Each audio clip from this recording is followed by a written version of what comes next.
Welcome back, students. In this section, we are going to discuss some of the evaluation methods of selection process. So this session is going to be about knowing various selection methods and the base for the assessment criteria. So let us revise. In the last lectures of MPRS, that is Manpower Recruitment Selection Process, we have so far discussed what are the ways for recruitment and selection. We have seen various different selection tests. Now, when we apply this test, we had talked about using them in a combination because not a single test is enough to give you the evaluation or judgment about the candidate. So when the companies use the bunch of these tests, the next test is assessing them and combining their scores. So combining the scores of different tests which are assessing different attributes is a complex thing. So how we can do that? This can be done in the process of assessment of selection processes. Why this process is needed? So when you are selecting one person, how would you come to know whether the person is rightly selected or not? You had taken all the efforts to logically, as per your understanding and knowledge, to select the people on some criteria. Like in the last lecture we had talked about first deciding the eligibility criteria, assessment needs, and then checking those abilities through interviews and various tests.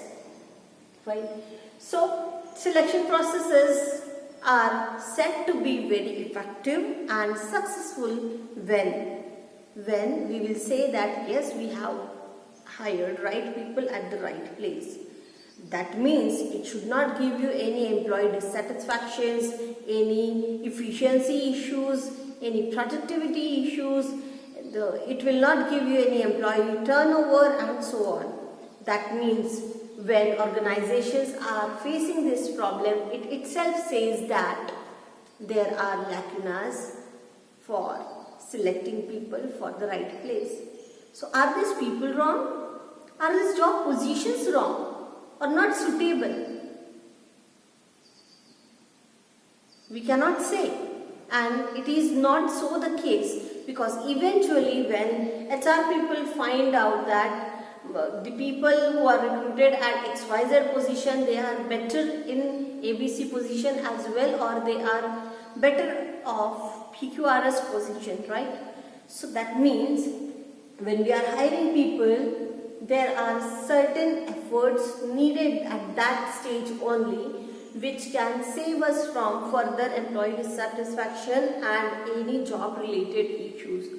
So friends, no one is perfect, not a method, not all the methods are perfect, and that's why we keep them evaluating, we keep them checking whether they are giving us right results, and we keep modifying them.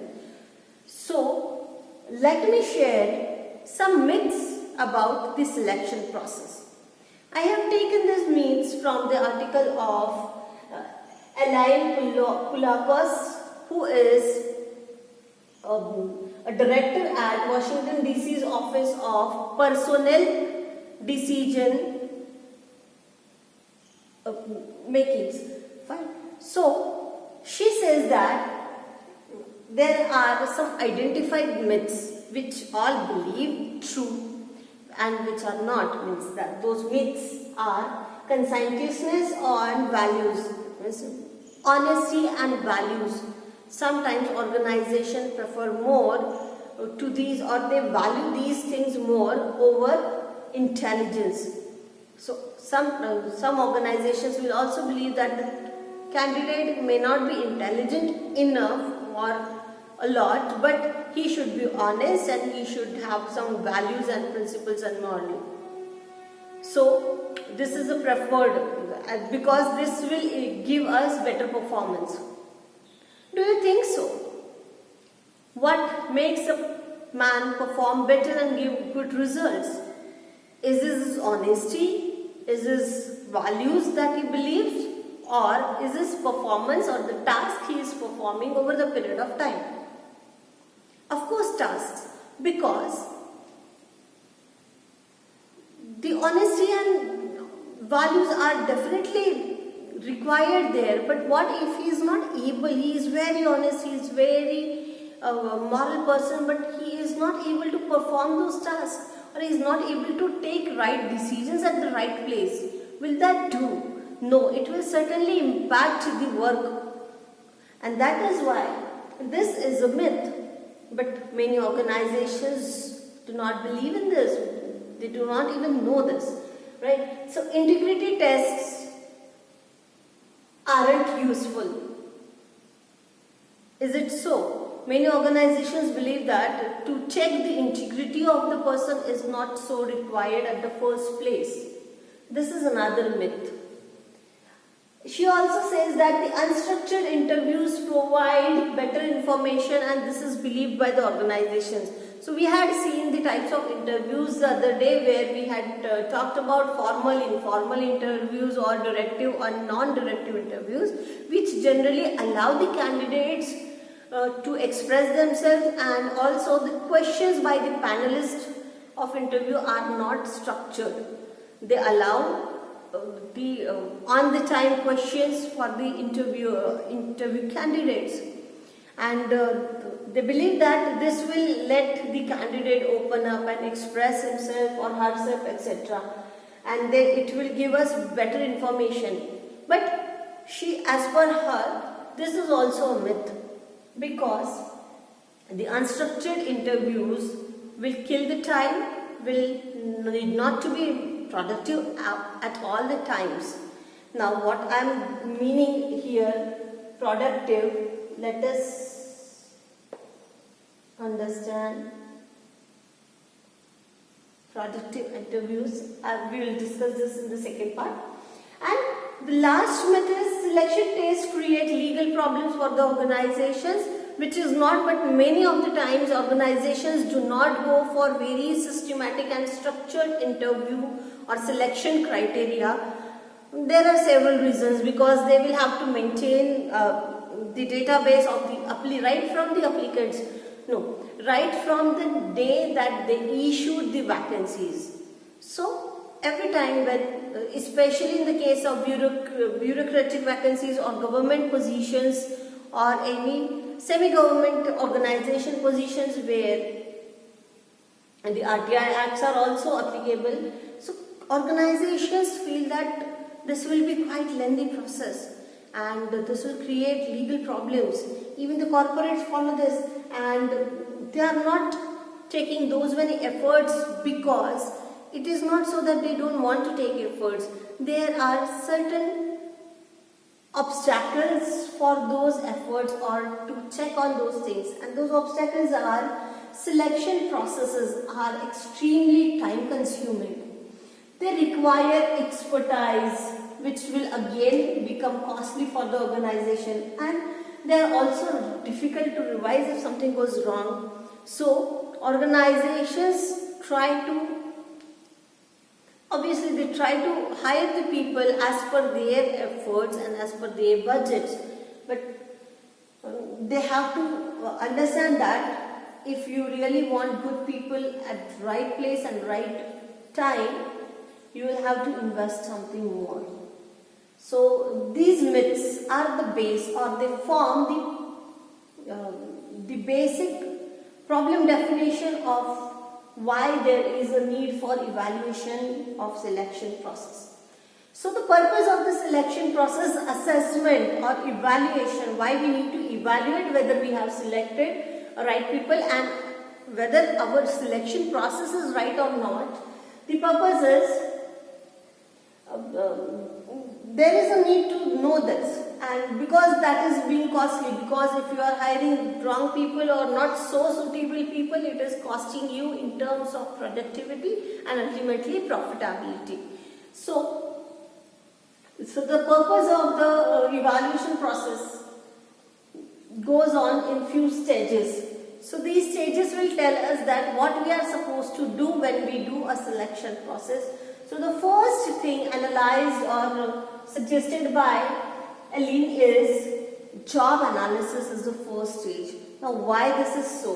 Why at the first place we should analyze job? So I will give you a few examples and let us try to understand this concept. The job analysis can be done two ways. One is job oriented job analysis and another is person oriented job analysis. So what is the difference between these two? When job oriented, we are talking about job oriented analysis, it is talking about the output of the selection process and that or the output of the job. That means if you are hiring a person for finance and accounting position and he is supposed to do all the SAP entries and also generate reports, the job analysis will write in the job specification that he should be able to generate reports, he should be able to analyze report. So the report generation, analysis, critical analysis or team spirit, these are the job analysis or job specifications which we can remark there. Fine. Now when you are expecting someone to generate reports, what ability that person needs to generate reports? Who can write the reports, who can generate the reports?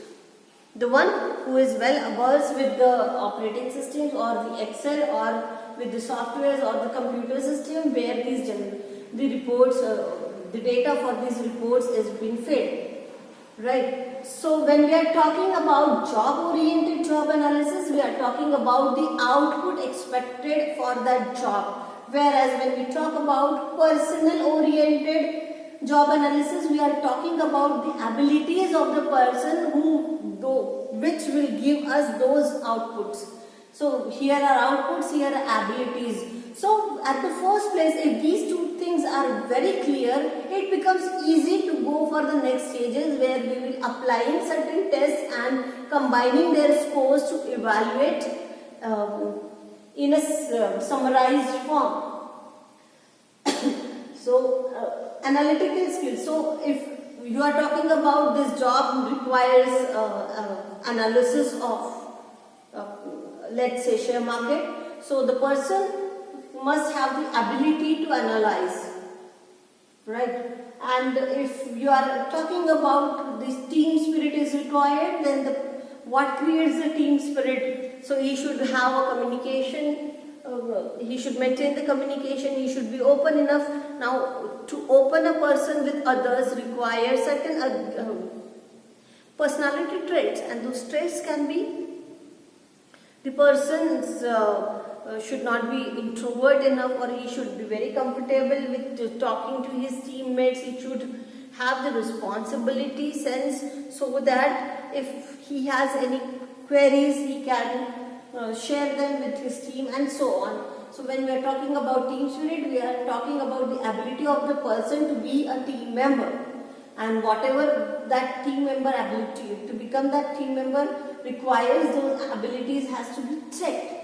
Now when we know what we want and who can perform this, fine, the next stage becomes KSA analysis. So KSA, I have covered this is a KSA analysis key. So knowledge, skills and abilities, KSAs. So what knowledge, skills and abilities are required? So we can list down under this person oriented job analysis. So this is a job oriented job analysis, this is person oriented job analysis. Now after doing all these analysis, the company is expected to talk with such people who are related to these jobs, maybe subordinates, peers, or the team leaders or the supervisors of that particular job title. Why it is so required? Because when you talk about that job analysis with different people, they will tell us that what they expect from this person or this job.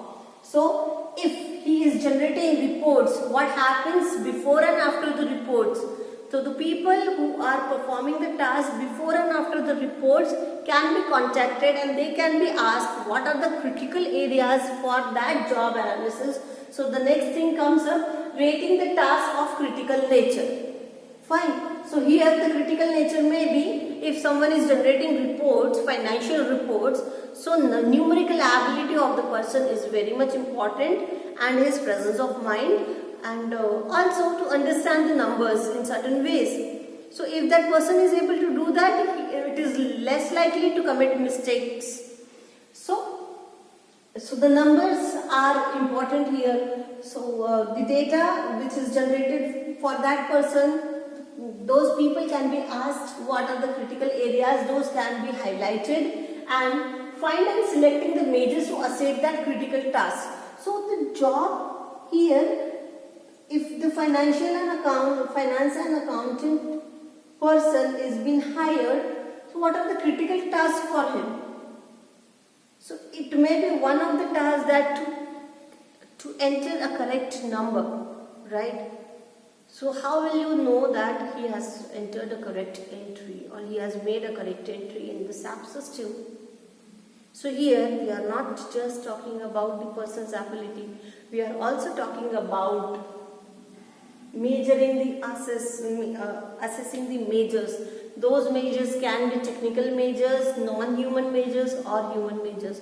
So this all has to be discussed and identified, the critical task, and then once these are identified we should be able to understand that these tasks to be pinpointed or this task can be, the pulse of these tasks can be checked by various ways. What those various ways are? Then let us go back to our previous lecture where we had talked about various tests. So now in the second portion of this session, let us come to the evaluation of assessment methods. So these assessment methods we had taken ability test, personality test and so on, return test, so on. These all tests can be listed and she has suggested there are 4 criteria in which we can score them. So one is validity, second is adverse impact, third is cost for those tests and fourth is applicant's reaction on that test. Fine. So whatever test we have taken, are these tests valid? Were they required? Are they going to give us exactly what we wanted to check? Test is, when we test something, we are checking something, right? So if we are talking about ability test, that particular test is really going to tell you that person is able to perform that task or not. Or the return test, when we talk about return test to check the knowledge, so is that test valid to check that particular knowledge? Yes? Okay. So the validity is high or low, that can be marked here. High and low. Adverse impact, is that test getting or creating an adverse impact on the candidate or for the organization? That can be noted here. Are the costs too much high for these tests? The cost in terms of developing the test or administrating test. Remember we had talked about developing a test which are usually designed by the expert psychologists. They will charge their fees. So these tests become costly. Administrating those tasks will also require few people to be observant there and to evaluate also. So the observation, administration, evaluation is also going to cost to the company. So these costs have to be identified. And then applicant's reaction. How did applicant felt after giving those tests? So these are certain criteria she has mentioned. We have talked about the 4 criteria. So in such ways, the evaluation of the selection process can be done. So when we are going to give the scores here, those scores can be collective scores can be analyzed in a way.